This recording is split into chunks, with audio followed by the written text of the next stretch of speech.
Alors, où est-ce qu'on s'en va, Regina? Alors, en ce moment, on est encore à Montréal et on se dirige vers la rive sud de Montréal, ce qui se nomme la Montérégie.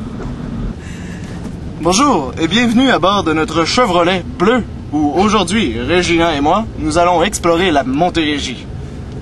Et oui, nous avons tout abandonné aujourd'hui pour quitter notre confort douillet de l'île de Montréal pour se diriger vers cette région inexplorée. Suivez-nous.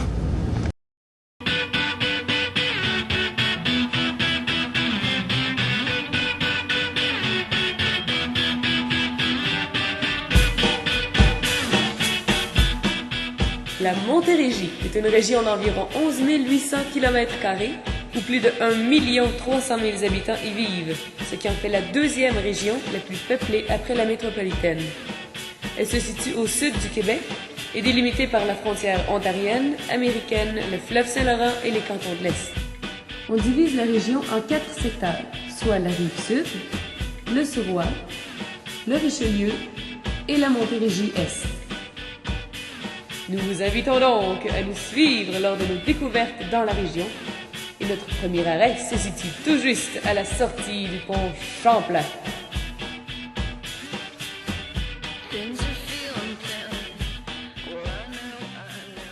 Bonjour! Bonjour, nous sommes présentement à Brossard pour notre premier arrêt du tour de la Montérégie. Nous sommes au Mail Champlain. Alors, le Mail Champlain domine le marché de la Montérégie grâce à la qualité de son offre commerciale et à son emplacement des plus enviables. Situé stratégiquement à quelques minutes du pont Champlain, qui relie la région au centre-ville de Montréal, le centre attire des milliers et des milliers de personnes, tant des locaux que des Américains venus magasiner au Québec, dans les 150 magasins les plus enviables qui défileront au bas de votre écran. Cependant, le Mail Champlain a perdu sa popularité au cours des années. C'est pourquoi notre deuxième arrêt se fera au 10-30!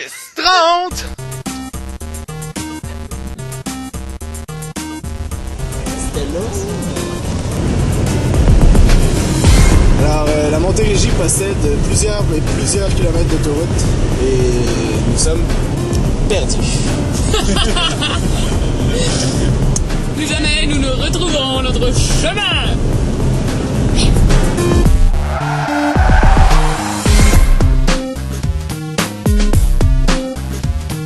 Bonjour! Et bienvenue au quartier 10-30. C'est à 10h ce matin que toutes les voitures afflueront vers ce gigantesque stationnement pour venir consommer produits et services dans les centaines de boutiques et magasins qui s'y trouvent. Le quartier 10-30, un synonyme de l'étalement urbain par excellence.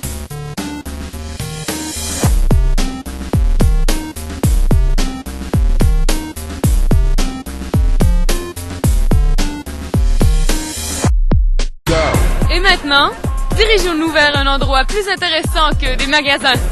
À la découverte de la vraie Montérégie.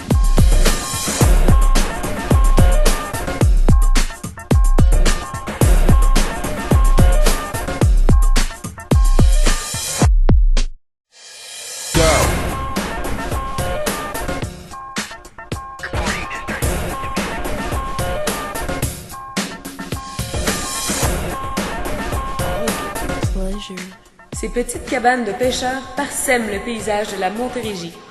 La pêche sur glace est une activité hivernale unique qui devrait être expérimentée par un voyageur au Québec.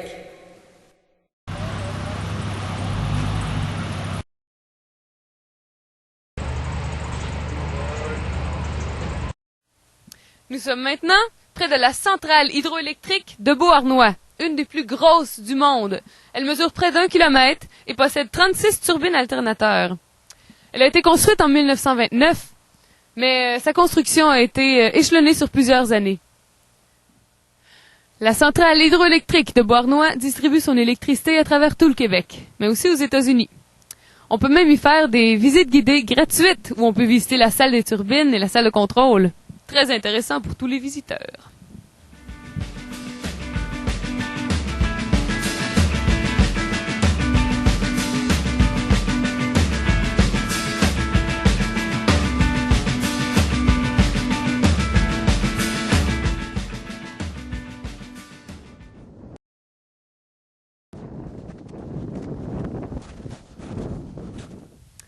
Nous nous trouvons présentement à la plage de Saint-Zotique, à Saint-Zotique même, juste à côté du lac Saint-François, qui, nous le savons, n'est pas tout à fait un lac.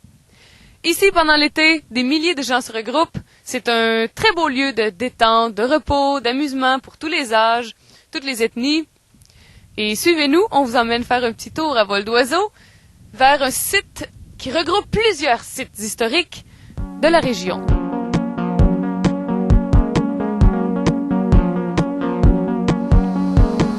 Voici la version miniature de Pointe-du-Moulin, le moulin construit en 1705 à Notre-Dame de l'Île-Perrot. Prochain miniature. Observez les traces de pas d'animaux dans la neige.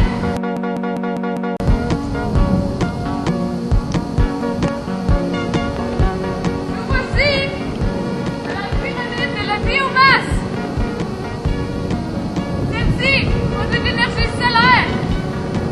Prochaine attraction touristique miniature. Voici le fort de Coteau-du-Lac, qui a servi comme défense dans une grande bataille à Coteau-du-Lac même. Et pour votre information, tous ces sites miniatures se trouvent à la plage de Saint-Zotique même.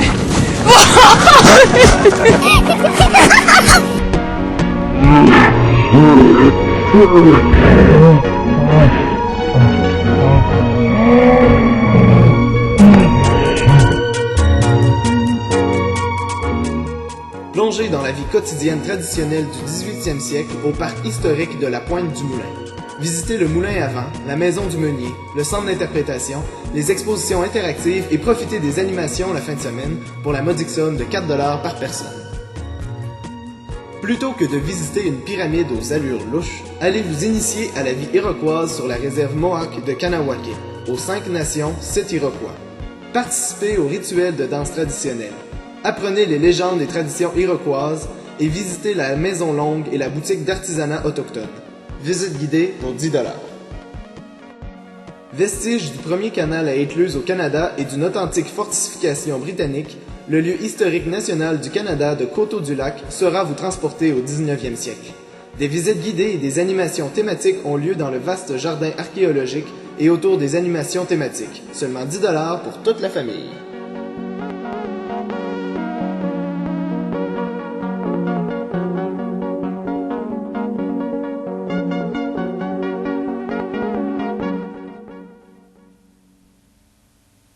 Nous sommes maintenant à 35 mètres d'altitude où nous avons affronté le froid et les intempéries pour vous démontrer le relief de la Montérégie.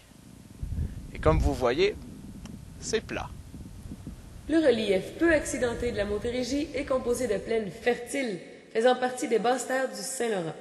Voilà pourquoi la région s'est autant développée au fil du temps. L'agrotourisme est une activité dominante dans la région. Ça et là, on peut y apercevoir des collines particulières qui ponctuent le relief, mais nous en parlerons un peu plus tard. Au loin là-bas, on voit le mont Rigaud, qui est une station de ski, mais aussi derrière cette montagne se trouve la sucrerie de la montagne, qui est une exquise cabane à sucre où l'on peut savourer tous les mets québécois d'antan.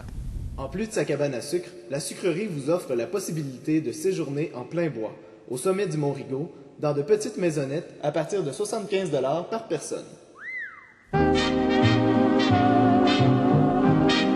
Question quiz. Comment nomme-t-on les résidents de Valleyfield?